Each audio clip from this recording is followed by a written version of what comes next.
오늘 하나님께서 저에게 주신 말씀은 시편 118편 말씀입니다.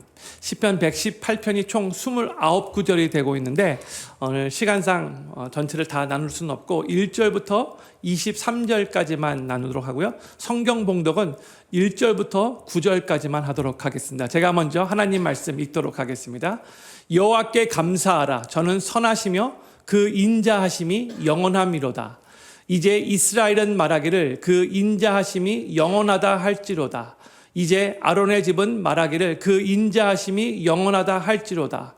이제 여호와를 경외하는 자는 말하기를 그 인자하심이 영원하다 할지로다. 내가 고통 중에 여호와께 부르짖었더니 여호와께서 답하시고 나를 광활한 곳에 세우셨도다. 여호와는 내 편이시라. 내게 두려움이 없나니 사람이 내게 어찌할꼬. 여호와께서 내 편이 되사 나를 돕는 자 중에 계시니 그러므로 나를 미워하는 자에게 보응하시는 것을 내가 보리로다. 여호와께 피함이 사람을 신뢰함보다 나으며 여호와께 피함이 방백을 신뢰함보다 낫도다. 아멘. 오늘 저희가 나누는 이 시편 118편의 표제어는 없습니다. 그래서 누가 어떤 배경 가운데 이 시편을 썼는지 정확하게 알 수는 없지만 그래도 많은 학자들이 이 시는 다윗이 수많은 그런 고난과 환난 끝에 오랜 그 하나님의 그 광야 훈련 끝에 이제 이스라엘의 왕으로 그 왕위에 오를 때 그 대관식 때쯤에 썼을 거라고 그래 추정을 합니다. 저도 이 시편 118편이 다윗의 대관식쯤에 쓰였다라고 생각하기 때문에 오늘 그런 배경으로 말씀을 증거하도록 하겠습니다.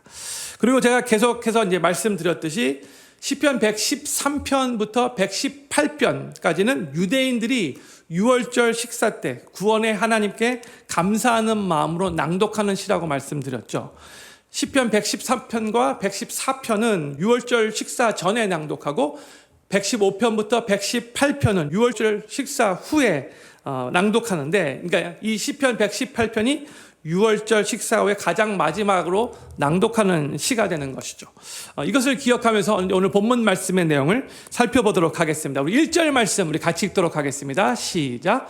여호와께 감사하라. 저는 선하시며 그 인자하심이 영원함이로다. 아멘. 이 시편 118편이 여호와께 감사하라. 저는 선하시며 그 인자하심이 영원함이로다. 이렇게 시작을 하고 있는데, 근데 이 시편 맨 마지막 구절인 29절도 동일하게 똑같이 여호와께 감사하라. 저는 선하시며 그 인자하심이 영원함이로다. 라고 그렇게 마무리가 됩니다. 이 시편 118편 전체에 흐르고 있는 테마가 하나님을 향한 감사인데, 왜냐하면 하나님은 선하신 분이시기 때문에, 좋으신 분이시기 때문에, 또한 하나님의 인자하심은 헤세드 사랑이죠. 그러니까 언약에 근거한 변함없는 하나님의 신실한 사랑은 영원하기 때문에 우리가 하나님께 감사해야 한다라는 것이 이 시편 118편의 주제라고 할 수 있어요. 1절에서 이렇게 선포한 다음에 이제 2절부터 4절까지 다윗이 또 이렇게 하나님을 노래합니다. 우리 2절부터 4절 천천히 또 같이 읽겠습니다. 시작. 이제 이스라엘은 말하기를 그 인자하심이 영원하다 할지로다. 이제 아론의 집은 말하기를 그 인자하심이 영원하다 할지로다. 이제 여호와를 경외하는 자는 말하기를 그 인자하심이 영원하다 할지로다. 아멘. 지금 2절부터 4절까지 반복적으로 매 구절마다 그 인자하심이 영원하다 할지로다 라고 이렇게 노래를 하고 있죠. 다윗이 제가 주일 설교 때도 여러 번 말씀드렸는데 15 미만 때에 사무엘로부터 제일 처음 이스라엘 왕이 될 거라고 기름 부음을 받았잖아요. 근데 그 후에 무려 이제 22년 이상이 지나고 나서 다윗이 온갖 고난과 환난과 또 생명의 위협을 받고 그 모든 광야의 그 훈련들을 다 통과하고 나서 드디어 이스라엘 12지파의 왕으로 세워지게 되는데, 이번 주일에 이제 이스라엘 전체 지파의 왕으로 세워지는 다윗에 대해서 나눌 거예요. 근데 다윗이 그 모든 그동안의 어려움을 뒤돌아보니까 이제 왕이 될 때쯤에 하나님이 항상 다윗에게 신실하셨고 선하셨다는 거죠. 그리고 하나님의 그 그 사랑이, 헤세드의 사랑이 그의 삶을 계속해서 인도하셨다는 것을 고백할 수밖에 없는 거예요. 다윗이 너무나 연약했죠. 또 실수도 여러 번 했죠. 또 다윗의 허물과 죄로 인해서 하나님께 징계를 받을 때도 있었지만 하나님의 사랑은 한 번도 변하지 않으셨기 때문에 그것을 다윗이 너무나 잘 알았기 때문에 다윗은 하나님께 감사하면서 이렇게 노래하고 있는 거예요. 하나님의 인자하심이, 헤세드 사랑이 영원하다 노래하고 있는 거죠. 성도님들, 마찬가지로 우리의 삶을 볼 때도 우리가 기대했던 대로 일들이 잘 진행되지 않을 때가 있죠. 곧 될 것 같은데 오랫동안 기다려야 할 때가 종종 있잖아요.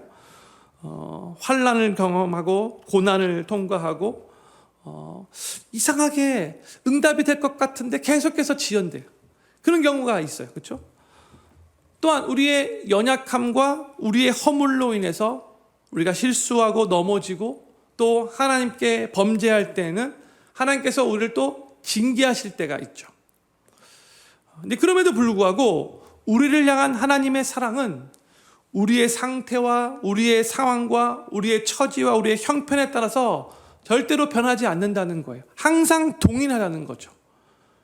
우리 인간들 사이에서는 그 사람이 어떤가, 그 사람의 지금 처해 있는 처지가 어떤가에 따라서 그 사람을 향한 마음이 자꾸 바뀌잖아요. 근데 하나님은 그렇지 않다는 거예요. 우리를 향한 하나님의 사랑은 항상 신실하고 변함이 없기 때문에 우리는 언제나 하나님께 감사할 수 있고 또 우리는 항상 하나님께 감사해야 한다는 거예요. 성도님들, 우리 삶에 일어나는 일들이 다 이해가 되어서 하나님께 감사하는 것이 아니죠. 그렇죠? 다 이해가 되지 않는다 할지라도 우리는 우리를 향한 하나님의 사랑의 변함없음을 믿고 그 하나님을 신뢰하기 때문에 하나님께 감사할 수 있는 거죠. 저는 필그림교회 모든 성도님들이 이해가 되지 않는 고난과 환난과 위기를 경험할 때에도 또한 우리의 허물과 죄로 인해 하나님께로부터 징계를 받을 그때에도 여전히 우리를 향한 하나님의 사랑에 변함이 없다는 것을 믿으시고 그 하나님을 신뢰하시며 하나님께 계속해서 감사하는 삶을 살아가시게 되기를 우리 구주 예수님의 이름으로 간절히 축원합니다. 이제 5절부터 다윗은 하나님께서 그동안 어떻게 그의 삶 가운데 일하셨는지를 고백하며 찬양을 해요. 우리 5절 말씀 같이 읽겠습니다. 시작. 내가 고통 중에 여호와께 부르짖었더니 여호와께서 답하시고 나를 광활한 곳에 세우셨도다 했어요. 여기에 보면 다윗이 극심한 고통 중에 하나님을 향해 부르짖었다는 것을 알 수 있죠. 내가 고통 중에 여호와께 부르짖었더니 이렇게 말하고 있어요. 그리고 하나님은 그 다윗의 부르짖음을 들으시고 다윗을 광활한 곳에 세우셨다라고 고백하고 있어요. 근데 여기서 광활한 곳은 영어로 보면 광활한 곳에 세우셨다가 영어로 보면은 You set me free라는 그렇게 번역됐죠. 그러니까 광활한 곳은 단지 공간적인 자유만을 의미하는 것이 아니라 영적인 자유도 또 하나님의 돌보심 속에서의 그 평안을 의미하는 단어, 광활한 곳인 거예요. 하나님께서 다윗을 고통 중에 부르짖었을 때 그 부르짖음을 들으시고 자유롭게 그렇게 인도하셨다는 거예요. 그러면서 시편자는 6절과 7절에서 이렇게 믿음으로 고백을 합니다. 6절 7절 같이 읽겠습니다. 시작. 여호와는 내 편이시니 내가 두려움이 없나니 사람이 내게 어찌할꼬.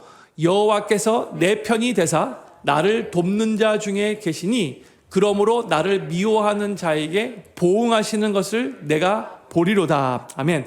오늘 시편 118편 보면은 계속해서 반복되는 표현들이 나오죠. 또 6절과 7절에도 동일한 표현이 반복되고 있어요. 6절에서도 보면은 뭐라고 해서 여호와는 내 편이시라 이렇게 말하고 있고 또 7절에서도 여호와께서 내 편이 되사 이렇게 말하고 있어요. 영어로 The Lord is on my side 이렇게 말하고 있어요.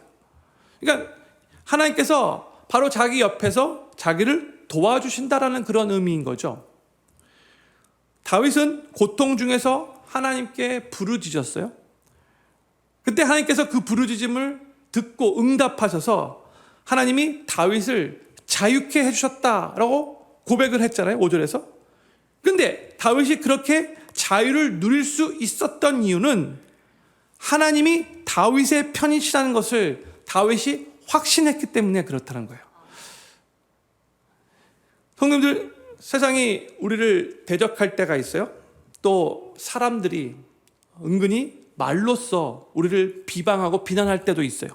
그런데 그러한 상황에서도 하나님께서 우리의 편이 되시면 우리는 결코 무너지지 않죠.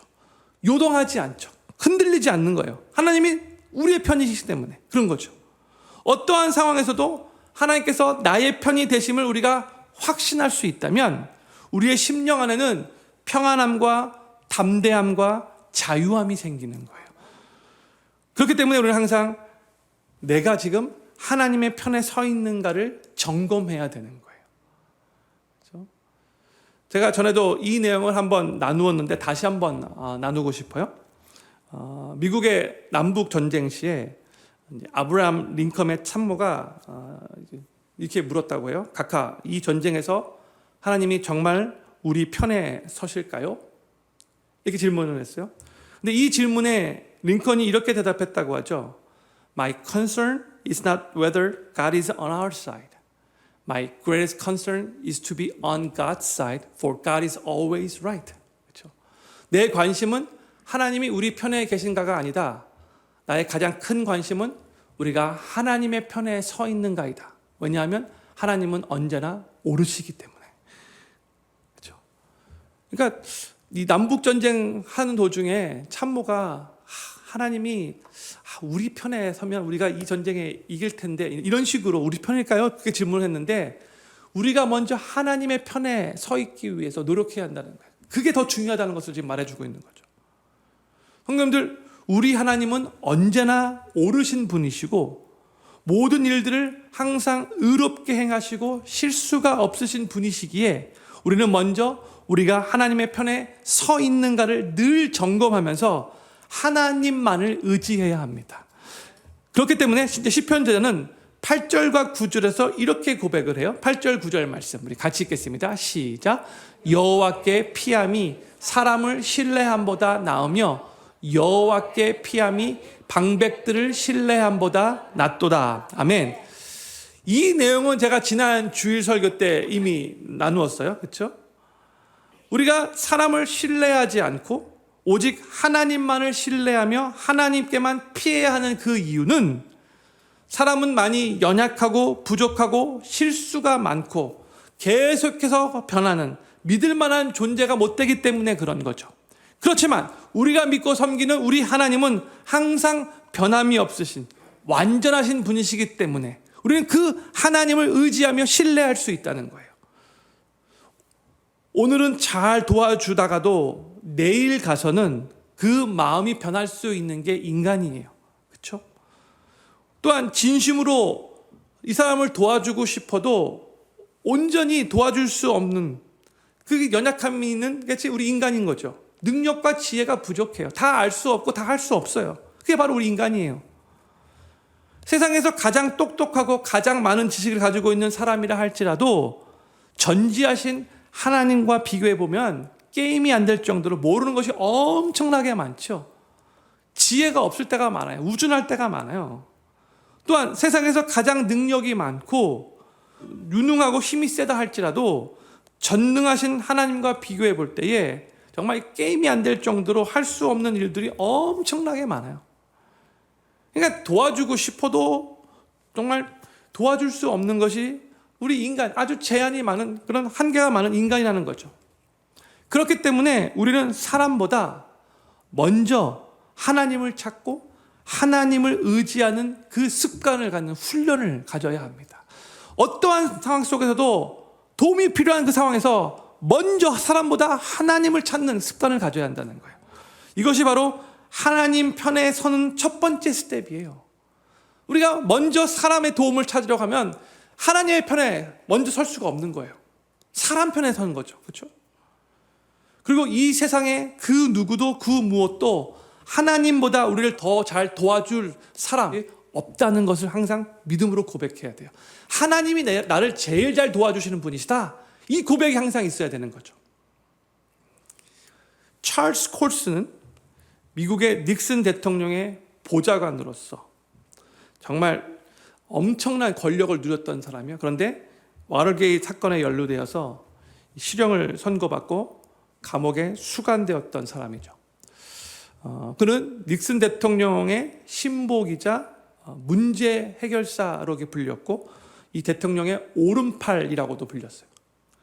그 당시 미국에서 최고의 권력과 명예를 누리고 있었던 사람이에요. 그가 말만 하면 안 되는 일이 없을 정도로 또 목적을 이루기 위해서는 수단 방법을 가리지 않았던 사람이에요. 그랬던 그에게 수많은 사람들이 찾아와서 잘 보이려고 노력하면서 도움을 참 많이 요청했겠죠. 대통령 다음에 최고의 권력자였으니까. 그렇죠? 그런데 그가 하루아침에 모든 것을 잃어버리고 감옥에 갇히게 됐어요. 그때 처음에는 많이 수치스러웠겠죠. 또 화도 났겠죠. 또 마음이 아주 많이 힘들었을 거예요. 최고의 권력을 누렸던 자가 하루아침에 모든 것을 다 잃고 감옥에 가면 사람들도 한순간에 등을 돌릴 수밖에 없죠. 바로 그런 상황에서 이 찰스 콜스는 그동안의 자신의 삶을 그 감옥 안에서 돌아보게 되었어요. 그리고 그는 감옥에서 성경을 읽기 시작해요. 항상 힘든 상황 속에서 진정으로 자기 자신을 보고 하나님을 이제 바라보게 되는 거죠. 그리고 그는 성경을 읽으면서 그제서야 자신이 그동안 의지했던 것들은 정말로 일시적이고 한시적이고 결국 다 언젠가는 사라지게 된다는 것을 깨닫게 되죠. 그리고 사람들은 오늘 내 편이다가도 나에게 와서 막 아부하고 잘 보이기 위해 노력했다가도 내일 나의 적이 될 수 있다는 그런 존재인 것을 뼈저리게 이 감옥에서 경험하게 되죠. 그러면서 찰스 콜스는 하나님 앞에서 진정으로 회개하면서 회심을 하게 돼요. 그리고 그의 인생을 하나님께 새롭게 헌신하며 드리게 되었어요. 그리고 그는 다른 수감자들과의 그런 놀라운 그런 영적 교제를 그 감옥에서 갖고 또 이들의 현실적인 고통을 가까이에서 듣고 느끼면서 함께 체험하면서 부담감을 갖게 되었는데 감옥에서 출소한 후에 그 후에 그는 하나님 주신 그 부담감을 가지고 감옥 선교회 프리즌 펠로우십을 설립하게 되고 그때부터 전 세계 수감자들에게 복음을 전하는 사역자가 되죠. 그리고 이러한 고백을 간증식으로 남겼어요. 내가 진정으로 자유로웠던 순간은 감옥에서 하나님을 만났을 때였다. 이렇게 말했어요. 사랑하는 필름교회 성도님들, 우리는 사람이 아니라 우리 하나님을, 우리가 처해 있는 상황이 아니라 하나님의 말씀을 의지하며 신뢰해야 합니다.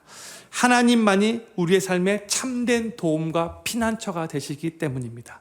저는 필름교회 모든 성도님들이 삶의 고난과 환난을 만날 때에 사람을 신뢰하고 의지하는 것이 아니라 먼저 하나님의 편이 되기 위해 삶의 참된 도움과 피난처가 되시는 하나님만을 온전히 의지하시고 신뢰하시면서 하나님께 먼저 부르짖으시기를 바라고 그로 인해 모든 두려움을 이기고 주님이 주시는 평안함과 담대함과 자유함을 누리시게 되기를 우리 구주 예수님의 이름으로 간절히 축원합니다.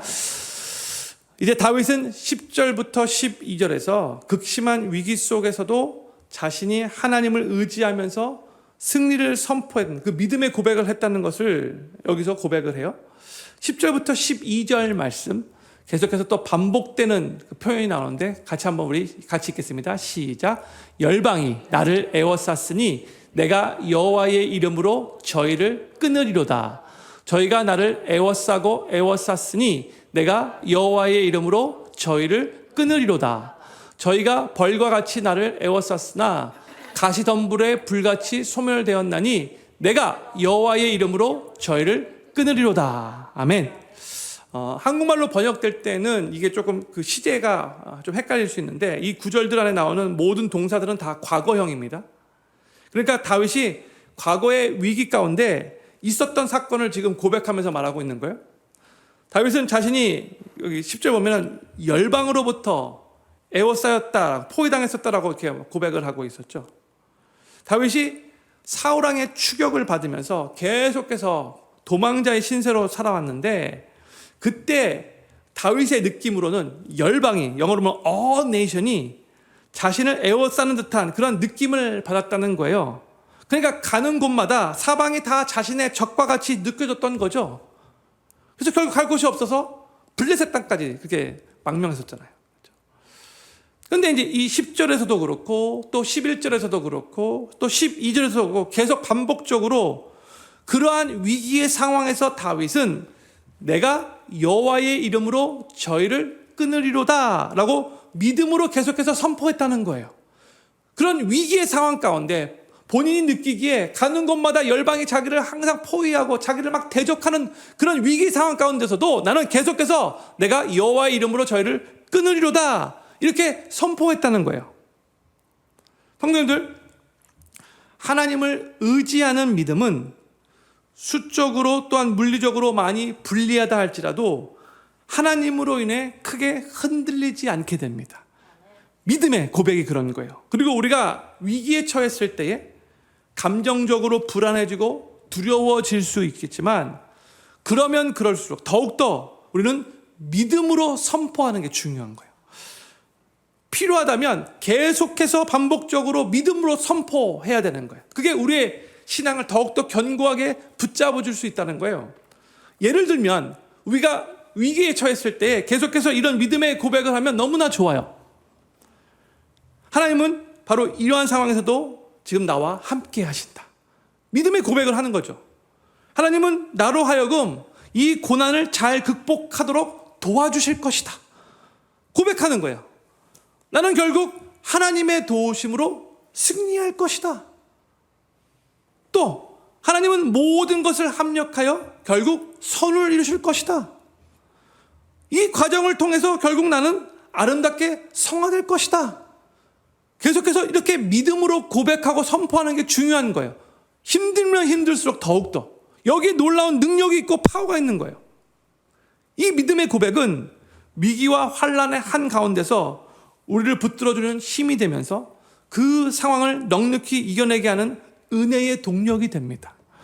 그래서 우리는 계속해서 힘들면 힘들수록 믿음의 고백을 해야 되는 거예요.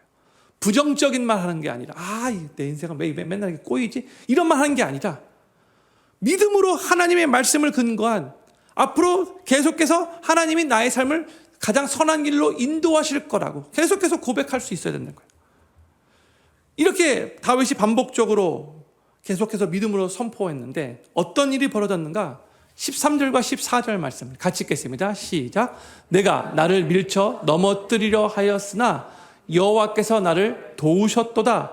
여호와는 나의 능력과 찬성이시요 또 나의 구원이 되셨도다. 아멘. 이 13절을 보잖아요. 다윗의 대적들이 다윗을 밀쳐서 넘어뜨리려 했다라고 그렇게 말하고 있죠. 한국말로 그렇게 번역이 됐는데 영어로 보면 I was pushed hard so that I was falling. 이렇게 말하고 있어요. 계속해서 대적들이 나를 계속해서 막 강하게 압박해가지고 나는 넘어지고 있었다는 거예요. I was falling. 고백하고 있죠. 그러나 그들이 나를 밀쳐 넘어뜨리려 하였으나 그러나 뭐예요? 넘어지고 있는 falling 하고 있는 그 상황에서 하나님이 나를 도와주셨대요. 그렇죠? 형님들, 우리는 위기의 상황에서 넘어질 수 있는 연약한 존재이지만 또한 우리를 도우시는 하나님으로 인해 언제든지 다시 일어설 수 있는 존재라는 것을 기억하시기 바랍니다. 하나님 때문에 가능한 거예요, 이게. 그러면서 14절에서 다윗이 자신을 도와주신 하나님을 찬양하죠. 여호와는 나의 능력과 찬송과 나의 구원이 되셨다. 그거 있어요. 성도님들, 우리 하나님은 우리의 능력의 원천이 되시고 우리의 찬양의 이유가 되시고 또한 구원의 실체가 되시는 분이십니다. 그래서 우리는 이 하나님을 계속해서 찬양할 수 있는 거예요. 저는 필리핀교회 모든 성도님들이 삶이 대적들로 인해서 포위당하고 여러 위기와 문제들로 인해 에워싸임을 당하는 그 상황 속에서도 우리의 도움이 되시는 하나님으로 인해 결국 다시 일어서게 될 것을 믿음으로 고백하실 수 있기를 바라고, 그로 인해 하나님의 능력과 구원을 체험하시고 하나님께 온전히 찬양 드리시게 되기를 우리 구주 예수님의 이름으로 간절히 축원합니다. 이제 15절부터 21절에서 다윗은 하나님의 구원을 다시 기억하면서 기뻐하고 감사해요. 그래서 하나님께 예배하는 장면을 여기서 기록하고 있어요. 먼저 15절과 16절을 우리 같이 읽도록 하겠습니다. 시작. 의인의 장막에 기쁜 소리, 구원의 소리가 있으며 여호와의 오른손이 권능을 베푸시며 여호와의 오른손이 높이 들렸으며 여호와의 오른손이 권능을 베푸시는도다. 아멘. 또 여기서도 15절에서 그렇고 16절에서 그렇고 또 동일한 표현이 나오죠. 여호와의 오른손이 능력을 베푸신다. 다윗의 삶에 여호와의 오른손이 권능을 베푸셨던 이 지금 체험을 많이 했기 때문에 지금 이렇게 선포를 하고 있는 거예요. 저는 여기 계시는 모든 성도님들도 여호와의 오른손의 권능을 삶 속에서 계속해서 많이 체험하시기를 예수님의 이름으로 간절히 축복합니다. 인간의 손은 많이 부족하고 실수도 많이 하지만 하나님의 손은 절대로 실패하지 않죠. 그렇기 때문에 우리는 우리의 손으로 문제를 해결하려고 해서는 안 되고 하나님의 손에 모든 것을 다 맡기고 하나님을 의지하고 하나님을 신뢰해야 하는 거예요. 그리할 때에 하나님께서 높이 드신 하나님의 오른손으로 우리를 붙드시고 우리를 친히 인도하실 거죠. 다윗은 17절에서 이제 이런 고백을 합니다. 17절 말씀 같이 읽겠습니다. 시작. 내가 죽지 않고 살아서 여호와의 행사를 선포하리로다 했어요. 이 고백은 다윗이 여러 번 죽을 뻔 했다가 죽지 않고 살아났잖아요. 이 생존의 기적을 여러 번 체험한 다윗의 사명감 있는 고백이에요. 성도님들, 하나님께서 우리를 구원해 주시고 우리를 살리시고 또 우리에게 권능을 베푸시는 이유에는 이 하나님의 행사를 선포해야 하는 목적이 그 안에 담겨져 있다는 것을 우리가 기억해야 돼요. 하나님께서 우리들에게 놀라운 은혜를 베푸시고 능력을 베풀어 주시고 구원을 베풀어 주셨으면 내가 가만히 있어서는 안 된다는 거죠. 이제 그 하나님의 행사를 선포해야 한다는 거예요. 그 사명이 우리에게 있다는 거예요. 다윗은 17절에서 하나님의 행사를 선포하겠다라고 이렇게 선포한 다음에 이제 18절에서 언뜻 읽어보면 사뭇 분위기가 그렇게 바뀌는 듯이 느껴져요. 18절 말씀 같이 읽겠습니다. 시작. 여호와께서 나를 심히 경책하셨어도 죽음에는 붙이지 아니하셨도다 했어요. 지금 다윗은 자신이 하나님께 경책을 받은 것에 대해서 언급을 하고 있죠. 근데 경책을 받았어도 아주 심하게 받았다라고 고백을 하고 있어요. 영어로 보면 The Lord has disciplined me severely. 이 발음이 있어요. 그렇죠? 아주 심한 징계를 받았대요. severe. 그러면서도 하나님이 죽음에는 붙이지 않으셨다 이렇게 고백을 하고 있어요. 지금 다윗은 방금 전에 17절에서 하나님의 행사를 내가 선포하겠다라고 그렇게 말했고요. 그 다음에 요 다음 구절인 19절부터 또 21절에서는 하나님께 계속 감사할 거라고 고백을 하는 가운데 지금 이 18절에서 이런 고백을 하고 있는 거예요. 그러니까 이 18절의 내용은 전체의 문맥상 다윗이 감사함으로 지금 긍정적인 톤으로 하나님 앞에 고백하는 거예요. 자신의 허물과 죄로 인해서 하나님께서 아주 심하게 경책하셨는데 그럼에도 불구하고 하나님의 그 심한 경책은 하나님의 긍휼하심과 하나님의 인자하심으로 한 경책이라는 것을 지금 감사하는 마음으로 이렇게 고백을 하고 있는 거예요. 그렇게 언뜻 읽어보면 그렇게 들리지 않는다 할지라도 다윗이 자신이 저지른 그 큰 실수, 자신이 저지른 큰 죄를 보면은 정말 죽어도 할 말이 없는데 하나님께서 자신을 죽이시지 않고 긍휼하심과 인자하심으로 생명을 지켜주셨다는 거죠. 그래서 하나님 앞에 감사하다는 뜻이에요. 성도님들, 하나님은 때때로 하나님의 자녀들을 경책하세요. 징계하세요. 그렇죠? 그러나 이 경책은 멸망을 위한 경책이 절대로 아니에요. 훈련과 회복과 성숙을 위한 징계인 거죠. 인격을 아름답게 빚으시는 도구인 거예요. 하나님께서 하나님의 자녀들을 사랑하셔서 하나님의 자녀들을 올바른 길로, 성화의 길로 인도하시기 위한 하나님의 사랑의 손길이 바로 이 하나님의 경책인 거예요. 여러 번 이 말씀을 읽었지만 다시 한번 읽고 싶어요. 히브리서 12장 6절부터 8절까지 말씀 우리 천천히 같이 한번 읽겠습니다. 시작. 주께서 그 사랑하시는 자를 징계하시고 그의 받으시는 이들마다 채찍질하심이니이다 하였으니 너희가 참음은 징계를 받기 위함이라. 하나님이 아들과 같이 너희를 대우하시나니 어찌 아비가 징계하지 않는 아들이 있으리요. 징계는 다 받는 것이거늘 너희에게 없으면 사생자여 참 아들이 아니니라. 이렇게 말해요. 우리는 하나님의 징계 속에서도 하나님이 우리를 향해 갖고 계신 그 사랑과 우리의 삶 가운데 계속해서 이끌어 가시는 그 하나님의 섭리를 볼 수 있어야 돼요. 징계 가운데서도. 그리할 때에 하나님 우리를 징계하실 때 우리가 그 징계를 더 잘 받게 될 수 있는 것이고, 그 징계 속에서도 계속해서 하나님이 의도하신 대로 아름답게 빚어질 수 있는 것이고, 그 징계마저도 하나님께 감사할 수 있게 되는 것이죠. 이 징계가 나를 위한 하나님의 사랑의 손길이라는 것을 우리가 정말로 믿는다면,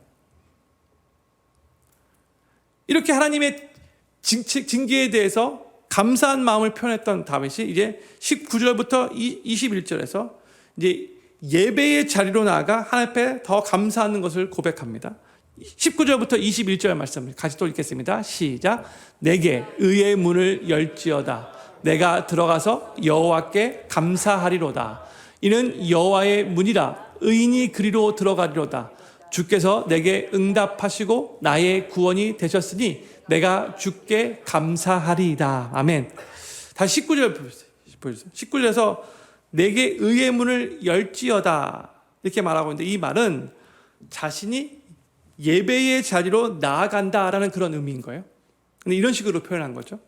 다윗은 자신이 예배의 자리로 나아가 하나님께 감사할 것이다 라고 고백을 하고 있어요. 이게 19절 말씀의 내용이에요. 그러면서 이제 20절에서는 이는 여호와의 문이라 이렇게 말하고 있죠. 여기서 말하는 이는 하나님께 감사하는 것이 여호와의 문이래요. 그러니까 이 말은 하나님께 감사하는 마음으로 예배드리러 나아갈 때에 하나님을 진정으로 깊이 예배할 수 있다는 것이고, 또 하나님을 깊이 그 예배 가운데 만날 수 있다라는 그런 의미인 거예요. 성도님들, 감사가 하나님을 깊이 만나는 통로가 되는 거예요.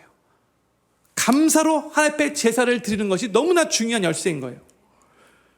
그러면서 이제 21절에서는 하나님이 응답하시고 하나님께서 구원이 되셨기에 하나님 앞에 감사한다라고 또 고백을 하고 있죠.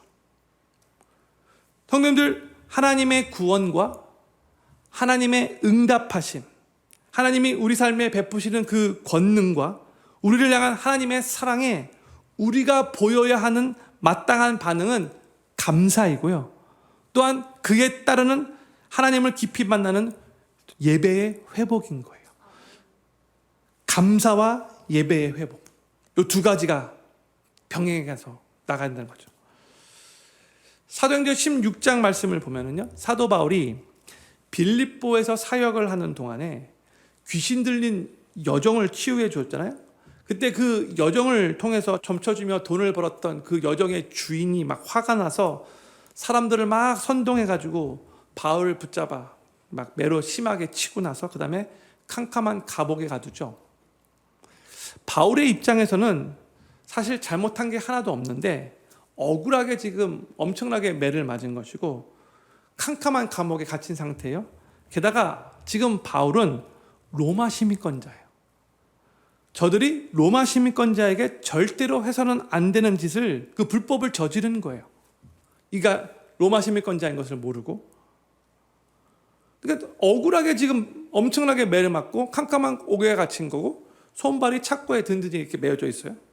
그리고 사도 바울의 입장에서 하나님이 원래는 사도 바울이 이 소아시아 지역에서 복음을 전하고 싶었는데 하나님이 와서 우리를 도우라 환상까지 보여주시면서 유럽 땅에 와가지고 복음을 전하라고 해서 순종하는 마음으로 온 첫 번째 장소가 바로 이 빌립보거든요. 그러면 놀랍게 부흥의 역사가 막 펼쳐져야 될 것 같은데 그 부흥의 역사는 펼쳐지지 않는 것 같고 지금 억울하게 매맞고 감옥에 갇힌 상태예요. 바로 이 상황에서 캄캄한 감옥에서 착고가 차여지는 그 상황인데 바울이 그때 무슨 일을 해요?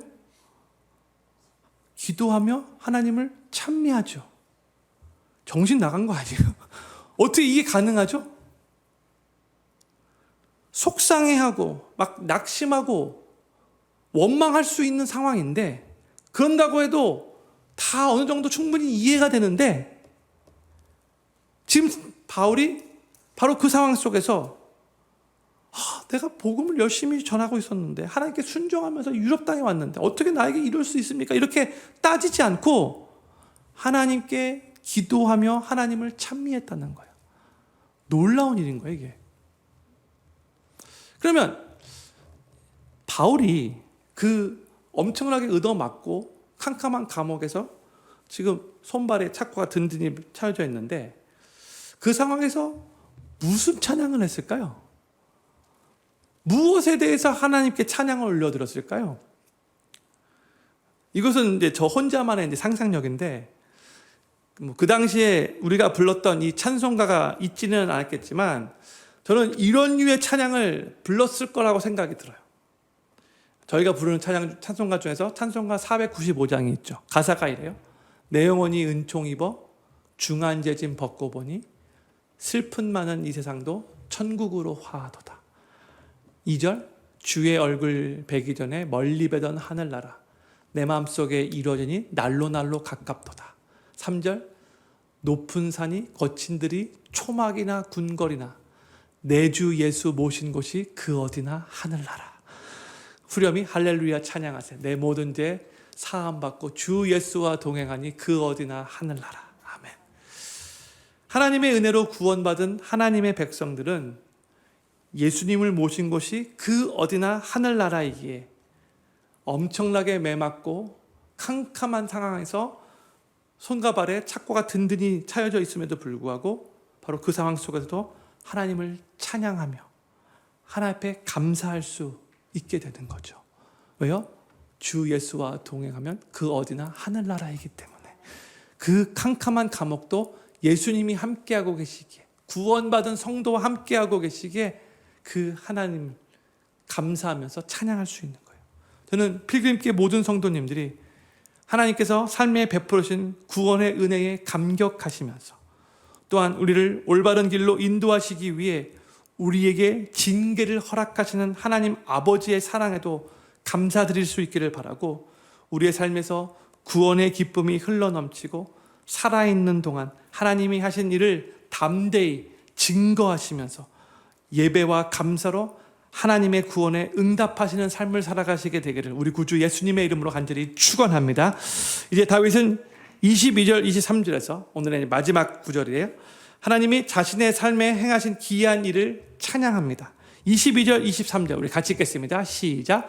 건축자의 버린 돌이 집 모퉁이의 머릿돌이 되었나니 이는 여호와의 행하신 것이요 우리 눈에 기이한 바로다. 아멘. 이 22절에서 건축자의 버린 돌은 쓸모없다고 여겨져서 버려진 그런 존재를 의미하는 표현이죠. 그리고 이 집 모퉁이도 모퉁이의 머릿돌 영어로 보면 이제 코너스톤인데 다른 한국말로 이제 모퉁이돌이라고 보통 많이 말하고 있는데 건축할 때 정말 중심축이 되는 돌이에요. 그래서 모든 벽에 기준이 되는 가장 중요한 돌이 바로 이 모퉁이 돌이죠. 머릿돌이죠. 그렇죠? 근데 지금 이 비유는요, 다윗이 자기의 삶을 생각하면서 이렇게 고백을 한 거예요. 예전에 양을 치는 목동으로서 집에서는 하가톤, 아버지가 아들로 취급도 하지 않아요. 그렇죠?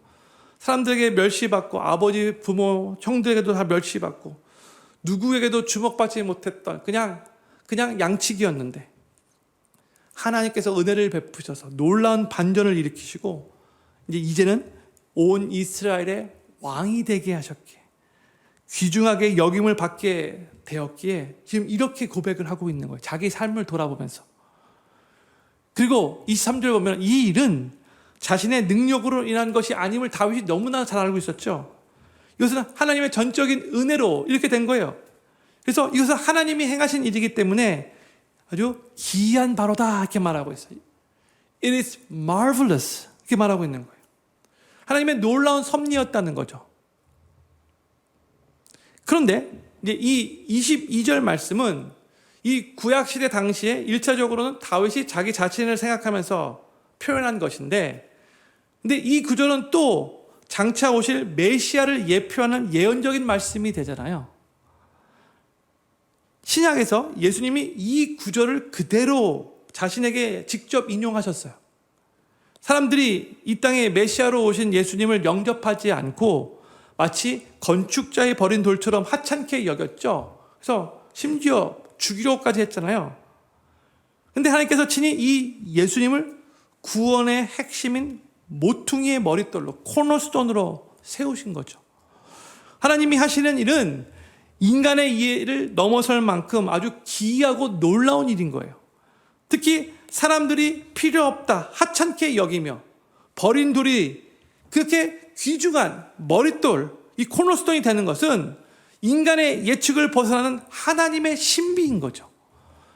예수님을 통한 구원의 방식도 세상 사람들은 이해할 수 없는 하나님의 신비인 거예요.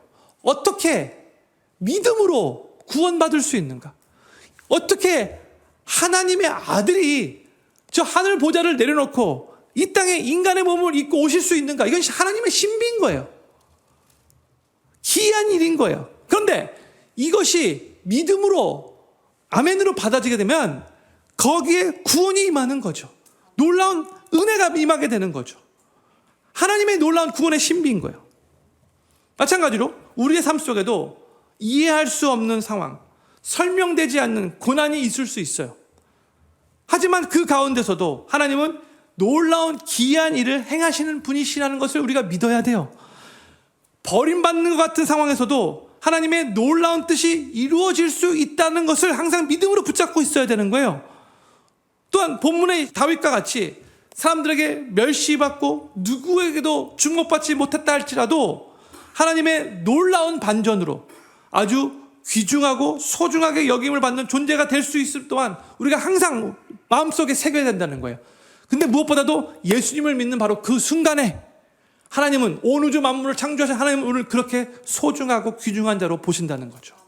저는 필경교회 모든 성도님들이 과거에는 사람들에게 주목받지 못하고 하찮게 여겨졌을지라도 이제는 주님께서 우리를 그 무엇보다도 귀하고 소중한 존재로 바라보아 주심에 감사하시기를 바라고, 또한 이해되지 않고 설명되지 않는 그 고난 속에서도 하나님의 놀라운 뜻이 이루어질 것을 믿으며 끝까지 주님만을 의지하고 주님만을 신뢰하는 삶을 살아가시게 되기를 우리 구주 예수님의 이름으로 간절히 축원합니다. 기도하겠습니다. 우리 다 같이 제가 기도 제목 5가지 읽고 기도하는 시간 갖도록 하겠습니다. 첫 번째 기도 제목입니다. 이해되지 않는 고난과 환난, 위기를 겪을 때에도, 또한 우리의 허물과 죄로 인해 하나님의 징계를 받을 때에도 여전히 우리를 향한 하나님의 사랑은 변하지 않음을 믿고 그 하나님을 신뢰하며 감사하게 하소서.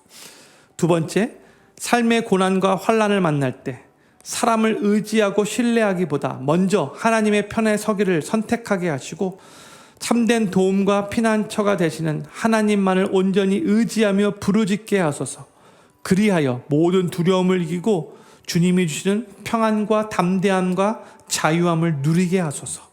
세 번째, 삶의 대적들로 인해 포위되고 여러 위기와 문제들로 인해 에워싸인 상황 속에서도 우리의 도움이 되시는 하나님으로 인해 결국 다시 일어서게 될 것을 믿음으로 고백하게 하시고 하나님의 능력과 구원을 체험하며 오직 주님께 온전히 찬양드리는 삶을 살게 하소서.